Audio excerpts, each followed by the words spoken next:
जय हिंद दोस्तों, स्वागत है आपका आपके अपने YouTube channel A K maths academy में। आज की वीडियो में देखते हैं एमपी कांस्टेबल 2017 की मोस्ट इंपोर्टेंट क्वेश्चन जो कि एडवांस मैथ्स से संबंधित क्वेश्चन है। दोस्तों, जैसा कि आप जानते हैं कि एडवांस मैथ्स में फॉर्मूलों की आवश्यकता होती है, पर मैं इस वीडियो के माध्यम से आपको विदाउट फॉर्मूले किस तरह से एडवांस मैथ्स के सवाल सोल्व किए जाते हैं वह बताऊंगा। ठीक दोस्तों, पहला सवाल आपकी स्क्रीन पे आ चुका होगा। मैं क्वेश्चन को रीड करता हूं। देखिए दोस्तों, क्वेश्चन पहला है, एक समलंब ए बी सी डी की समांतर भुजाएं डी सी और ए बी क्रमशः 12 सेंटीमीटर और 36 सेंटीमीटर है। उनकी प्रत्येक असमांतर भुजाएं 15 सेंटीमीटर के बराबर है। समलंब का क्षेत्रफल बताइए। दोस्तों, समलंब जो होता है उसका जो डायग्राम आप इसके अंदर देख सकते हैं, इसको निकालने का फॉर्मूला होता है। जैसा कि मैंने आपको बताया है कि विदाउट फॉर्मूला इसको कराएंगे इन सवालों को। चलिए स्टार्ट करते हैं। क्वेश्चन में दिया है, यह जो है समांतर है। समांतर का मतलब दोस्तों इनमें जो अंतर है बराबर है, ए बी और डीसी में अंतर बराबर है। ठीक है दोस्तों, तो इसका करने का पहला स्टेप अब देखते हैं। देखिए, ऊपर की जो भुजा है ए बी कितनी है, 12 है, और डीसी 36 है। दोस्तों, इस पे आपको इसको ऐसा मिलाना है, इस रेखा को मिलाना है। इस तरह से क्या प्राप्त हो जाएगा दोस्तों, एक आयत प्राप्त हो जाएगा। एक आयत प्राप्त हो जाएगा जो कि बहुत, ये जो आयत है ऊपर की भुजा 12 और नीचे की 12 होगी। ठीक है दोस्तों, ये भी 12 होगी। मध्य जो है जी पूरी डीसी बराबर कितना है, 36। तो 36 में से आप 12 माइनस कर दें, क्या प्राप्त हो जाएगा दोस्तों, 24। तो 24 है। 24 जो जो वाला भाग है, ये वाला भाग और ये वाला भाग बराबर होता है दोस्तों, है ना। तो 24 को दो भागों में बांट दीजिए तो क्या होगा, 12 प्राप्त हो जाएगा। तो ये भी 12, ये भी 12। ठीक है दोस्तों, इस तरह से ये कण है, जो तिरछी रेखा कण है, और जो लेटा हुआ भाग है आधार है। तो इसका भी ये कण है और ये आधार है। दोस्तों, एक फॉर्मूला आपको पता होगा, लंब बराबर लंब का स्क्वायर बराबर कण का स्क्वायर, ठीक है, माइनस आधार का स्क्वायर। दोस्तों, इस फॉर्मूले से लगा देंगे। आपको यहां लंब बस ज्ञात करना है और आपका क्वेश्चन आपके सामने होगा। तो लंब लिख लेते हैं, लंब ज्ञात करना है तो लिख लिए। अब कण कण कितना दिए दोस्तों, कण यहां पर 15। 15 का स्क्वायर दोस्तों डायरेक्ट ले देते हैं, 225 होता है। ठीक है, माइनस आधार कितना दोस्तों, 12। 12 का स्क्वायर कितना, 144। दोस्तों, इसको माइनस करने पर क्या प्राप्त होगा, यही स्टेप में कर लेते हैं, 81। 81 प्राप्त हुआ। अब दोस्तों, लंब का स्क्वायर बराबर 81। जब स्क्वायर को यहां ट्रांसफर करेंगे तो यहां रूट बन जाता है। रूट बन जाता है तो क्या हो जाएगा, 9। तो दोस्तों, लंब बराबर हो गया 9। तो यहां पुट करते हैं 9 और इस तरफ भी 9 पुट करते हैं। ठीक है दोस्तों, यहां तक क्लियर। अब देखिएगा, इसकी जो चौड़ाई है 12 है, ऊंचाई है 9। तो जो आयत है, आप इसका क्षेत्रफल निकाल सकते हैं। आयत का क्षेत्रफल क्या होता है दोस्तों, चौड़ाई चौड़ाई और इनटू ऊंचाई, है ना, बराबर क्षेत्रफल होता है, एरिया होता है। तो 12 इंटू 9 क्या हो जाए, 108।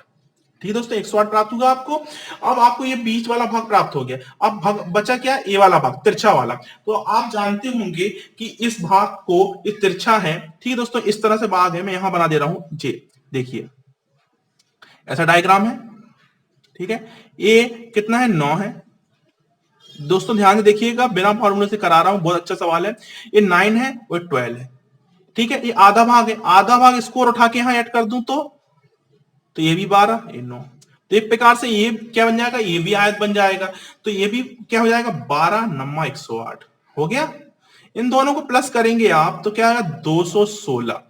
ठीक है दोस्तों, 216 सेंटीमीटर इसका जो आंसर होगा। दोस्तों, इतनी ही तरीके से कर सकते हैं। नेक्स्ट क्वेश्चन आपके स्क्रीन सामने है, देखिएगा। तीन घन जिनके किनारों का मान 3 सेंटीमीटर, 4 सेंटीमीटर और 5 सेंटीमीटर है, एक नए घन के निर्माण के लिए पिघलाया दिया गया। निर्मित नए घन का पृष्ठीय क्षेत्रफल बताइए। दोस्तों, जो भी घन होता है, घन कैसा होता है दोस्तों, देखिए, घन का डायग्राम भी बना के दिखाता हूं दोस्तों। ये आपका ये हो गया, और इसको आप यहां पे ऐसा ड्रॉ करें, है ना दोस्तों, बड़ा इजी तरीके से है। ठीक है, अब इसको आप जोड़ दें, इस तरह से आपको ये घन प्राप्त हो गया। अब बोल रहा है तीन घन है, तो एक जो घन होता है, इनकी सभी भुजाएं बराबर होती है। जैसे कि ये 3 है तो ये भी 3, ये भी 3, सब 3 होगा, है ना। तो जो भी भुजा होती है, इसकी फलक 6 फलक होती हैं। वो ऊपर ऊपर नीचे की 2 और साइड की 4 6 फलक होती हैं। तो ये 3 घन है दोस्तों। तो क्या करना है दोस्तों, घन का जो पिघलाया गया है, नए घन का निर्माण किया, पृष्ठीय क्षेत्रफल। तो क्या करना है, जो पहला 3 दिया है, इसकी भुजा 3 सेंटीमीटर है, दूसरे की 4 सेंटीमीटर है, और तीसरे की 5 सेंटीमीटर। आपको क्या करना दोस्तों, अब इसको आपको क्या करना है, इनका क्यू निकालना है, प्लस कर देना है, इनको क्यू निकालिएगा और प्लस कर दें। इसी तरह से दोस्तों अपना आंसर आ चुका है। अब 3 का जो क्यू होता है 27 होता है, और 4 का 64, और 5 का 125। इनको प्लस करेंगे तो क्या प्राप्त, 216।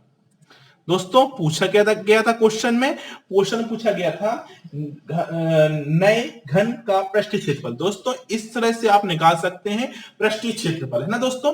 नेक्स्ट सवाल आपकी स्क्रीन सामने है, देखते हैं। क्वेश्चन है, ए एक कार को 10 दिन में कर सकता है और बी उसे 15 दिन में कर सकता है। यदि दोनों एक साथ कार्य करें तो कार्य पूर्ण करने में लगे दिनों की संख्या बतलाइए। दोस्तों इसमें दिनों की संख्या बतलाना है। जैसा कि आप जानते हैं दोस्तों, ये टाइम और वर्क का क्वेश्चन है। तो समय, आप एक बेसिक चीज बताना चाहूंगा मैं आपको दोस्तों। समय का उल्टा होता है, जो उल्टा, अपोजिट, जो उल्टा बोलते हैं, क्या होता है दोस्तों, कार्य। समय का उल्टा कार्य होता है। यह समय कितना दिया गया है दोस्तों, समय ए और बी का देखते हैं। समय दिया है ए और बी का, कितना कितना दिया हुआ है, ये दिया है 10 दिन और 15 दिन, है ना दोस्तों। अब इसको आपका जो कार्य है ना दोस्तों, कार्य आप कितने होगा, इसका उल्टा, उल्टा करने के लिए क्या करेंगे, 1/10 कर दें, और इसको क्या करेंगे 1/15। ठीक है दोस्तों। अब इसका एलसीएम ले लें आप, एलसीएम 30 आएगा, और इसका 3 और 2। दोस्तों ये तो आप बेसिक आपसे बनता है, ठीक है। 5 अपॉन, यहां करता हूं मैं 5/30। इस तरह से आप सोच रहे 1/60। ये दोस्तों क्या आया, कार्य आया। अब इसने पूछा समय। अब देखिए, जैसे कि मैंने आपको शुरू में बताया, समय का उल्टा कार्य, कार्य का उल्टा समय।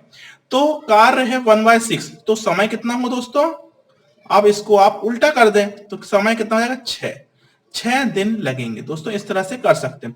नेक्स्ट क्वेश्चन आपकी स्क्रीन के सामने है, देख सकते हैं। रमेश को 8,000 रुपए का मासिक ब्याज अर्जित करने की आवश्यकता है। ब्याज की दर 10% प्रति वर्ष है, पर यह हर माह दी जाती है। निम्नलिखित में से कौन सा उसका निवेश है। दोस्तों यहां पर उसका निवेश पूछा गया है। सबसे पहले देखिएगा, उसको जो ब्याज प्राप्त करना है ना, आवश्यकता जो उसकी है 8,000 रुपए प्रति माह, 8,000 रुपए माह, ठीक है। हर माह का ना, साल में कितना प्राप्त करेगा दोस्तों, साल में, तो साल में कितने माह होते हैं, इनटू इसमें 12 कर दिया जाएगा, तो साल का आ जाएगा दोस्तों। एक माह बराबर 8,000 है, तो 12 माह बराबर, 12 माह मतलब एक साल, एक साल बराबर कितना हो जाएगा दोस्तों, 12 8 96। ठीक है दोस्तों, ठीक है। तो 96,000 एक साल का जो हो जाएगा 96,000। ठीक है दोस्तों, यहां तक क्लियर। अब देखिएगा उसका निवेश पूछा गया है, तो मान लेते हैं, माना जो धन है कितना है दोस्तों, एक्स है। एक्स का 10%, 10% आपको दिया जा रहा है, ठीक है। और साल भर में का काउंट किया जाएगा दोस्तों, तो साल भर कितना है दोस्तों, 9600, 96, सॉरी 96,000 है, 96,000। ठीक है दोस्तों, जीरो से जीरो कैंसिल कर दें और जीरो यहां ट्रांसफर हो जाएगा, तो एक्स की वैल्यू क्या जाएगी दोस्तों, 9600, 9,60,000। इस तरह से इसका आंसर हो जाएगा। जो इसका निवेश, इसको निवेश माना था दोस्तों, तो निवेश उसका जो होगा 9,60,000 रुपए निवेश होगा। दोस्तों नेक्स्ट क्वेश्चन आपकी स्क्रीन पर। एक दुकानदार अपनी वस्तुओं को क्रय मूल्य से 40% अधिक अंकित करता है और बाजार मूल्य पर 20% की छूट देता है, उसका लाभ प्रतिशत बताइए। दोस्तों यहां पर जो क्रय मूल्य है 40% अधिक बढ़ा दिया जाए तो अंकित मूल्य बन जाता है। क्रय मूल्य मतलब दोस्तों सीपी, कॉस्ट प्राइस। सीपी कितना, माना सीपी, यहां नीचे लिखते हैं दोस्तों, माना सीपी, सीपी मतलब कॉस्ट प्राइस, सीपी बराबर कितना, 100 रुपीज।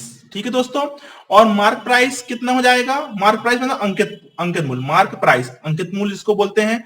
तो सीपी, सीपी कितना दोस्तों, 100, और इसमें 40%, 100 का 40% आप प्लस करेंगे तो 40 ही आएगा, 140। ठीक है दोस्तों, एक बार फिर समझ लेते हैं। सीपी 100 रुपीज आपने माना और मार्क प्राइस आपको निकालना है, तो बोला है सीपी का 40% एक्स्ट्रा कर दिया जाता है तो मार्क प्राइस नहीं आता। तो एक इस प्रकार मार्क प्राइस अंकित मूल्य 140 रुपए प्राप्त होगा। अब दोस्तों यहाँ पर मार्क प्राइस पर छूट दे रहा है, कितनी परसेंट, 20% छूट दे रहा है। तो 140 जे है मार्क प्राइस, इनकी कितनी छूट दे रहे दोस्तों, 20% छूट दे रहा है। तो 20% निकाल दीजिए अपॉन 100, ठीक है, जीरो से जीरो कैंसिल। इस प्रकार से क्या प्राप्त हुआ, 28 रुपए छूट हो गई दोस्तों, छूट हो गई। अब देखिए कोई वस्तु का जो मूल्य है 140 रुपए अंकित किया गया है, 28 रुपए छूट प्राप्त हो गई, तो इसमें से आप माइनस कर दें, क्या प्राप्त हो जाएगा दोस्तों, 112 रुपए। तो जो विक्रय मूल्य है दोस्तों, एसपी जिसको बोलते हैं, एसपी विक्रय मूल्य 112 रुपए प्राप्त हो जाएगा। अब देखिएगा कोई वस्तु की कॉस्ट 100 रुपए है और 112 में बेची जाती है, तो उसका प्रॉफिट कितना दोस्तों, यहां से आप माइनस कर लें, तो 112 में से 100 रुपए जाएगा तो क्या प्राप्त होगा दोस्तों, 12 रुपए, है ना, 12 रुपए। दोस्तों यहां पर परसेंटेज आपने संख्या क्या मानी थी, 100, तो 100 का जब आप परसेंट निकालेंगे इसका करके, तो ये 12% आएगा दोस्तों। इस तरह से 12% इसका आंसर हो जाएगा। ऑप्शन नंबर जो डी है इसका आंसर होगा। नेक्स्ट क्वेश्चन आपके स्क्रीन के सामने है, आप देख सकते, ए बी समानांतर है डीसी के, कोमा कोण ए बी सी बराबर 60 डिग्री, सीई एफ बराबर 30 डिग्री, तो ई एफ डी का मान बताइए। दोस्तों यहां पर देखिए, आप क्वेश्चन में देख सकते डायग्राम मैंने ड्रॉ किया है, ये भी समानांतर, मतलब इन दोनों के बीच का जो अंतर है समान है ना दोस्तों, यहां तक क्लियर आपको। तो जो भी इसका अंतर होगा, ए बी और डीसी का अंतर समानांतर, पैरेलल इसको बोलते हैं। यहां पर बताया गया है ए बी सी जो है 60 डिग्री है, और सीई एफ जो ई का कोण है। तो दोस्तों एक चीज आप देखिएगा, जब ये पैरेलल है तो इसका जो मान होगा, जो सी का मान होगा, यहां कितना होगा, 60 होगा। आप जानते हैं जो सीधी रेखा होती है उसका मान कितना होता है, 180 होता है।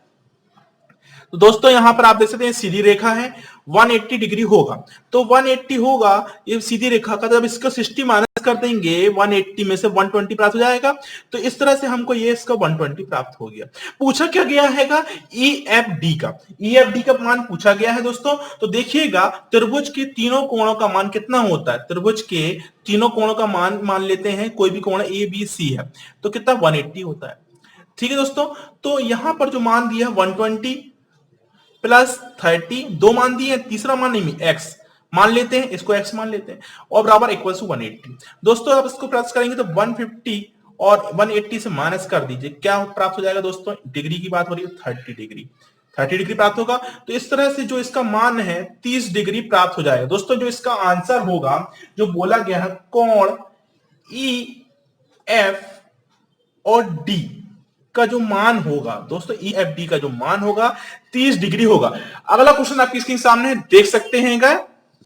क्वेश्चन दोस्तों आपके स्क्रीन सामने दिया है, यदि रूट 18225 बराबर 135, तो रूट 182.25 प्लस रूट 1.8225 का मान ज्ञात कीजिए। दोस्तों सबसे पहले मैं बताना चाहूंगा इसकी ट्रिक कराने की ट्रिक। जब आपको मान दिया हैगा, जी देखिए दोस्तों ऐसा आपको दिया गया है 18225 का मान कितना दिया दोस्तों, इसमें कुछ भी दे सकते, जरूरी नहीं किसी का ये रूट हो, 35 दिया है, ठीक है दोस्तों, 35 दिया गया है। अब आपको करना क्या है, जो अब इसका मान निकालना है ना दोस्तों, यहां देख रहे 182.25 प्लस, यहां पर देखिए दोस्तों मैं ट्रिक बहुत अच्छी तरीके बता रहा दोस्तों, आपके कांस्टेबल एग्जाम के लिए काफी प्रॉफिटेबल होने वाली है, फोकस कीजिए। यहां देखिए दोस्तों, यहां 2 अंक बाद लगी हुई है ना दोस्तों, 135 सॉरी, यहां पर 2 अंक बाद आपको लगा हुआ है ना ये पॉइंट, तो आपको 1 अंक बाद लगा देना। तो यहां पर जो इसकी वैल्यू इसमें पॉइंट नहीं लगा है, तो इसका आंसर जो दिया है 135 दिया है, मतलब यहां पॉइंट लगा हुआ, तो आपको करना क्या है, यहां 2 अंक बाद दिया तो आपको 1 अंक बाद लगा देना है, ठीक है दोस्तों। तो आपका 1 अंक बाद क्या आएगा, 13.5, ठीक है दोस्तों। अब आगे स्टेप, ये वाला स्टेप सॉल्व हो गया। अब यहां देखिएगा लास्ट नंबर से जोड़ना था आपको, यहां 2 नंबर 1 और 2 बार लगा था, यहां देखिए 1 2 3 4 बार लगा है, तो आपको करना क्या है, 4 का आधा क्या होता है 2 अंक बाद लगा दीजिए, क्या आएगा 1.35। इस तरह से आप प्लस करेंगे तो क्या प्राप्त हो जाएगा दोस्तों, हमको प्राप्त हो जाएगा 14.85, ठीक है दोस्तों, 14.85 इसका आंसर प्राप्त हो जाएगा। जो लास्ट आंसर दोस्तों डी वाला, इसका आंसर प्राप्त हो जाएगा। दोस्तों यदि आपको वीडियो अच्छा लगा हो तो वीडियो को लाइक कीजिएगा और कमेंट करके जरूर बताइएगा कि आपको एडवांस मैथ्स की विदाउट फॉर्मूले के सवाल पसंद आए कि नहीं आए। यदि पसंद आए हो, यदि आपको और सवाल चाहिए इस टाइप के, तो मेरे को कमेंट करके बताइएगा, ठीक है दोस्तों। जय हिंद दोस्तों।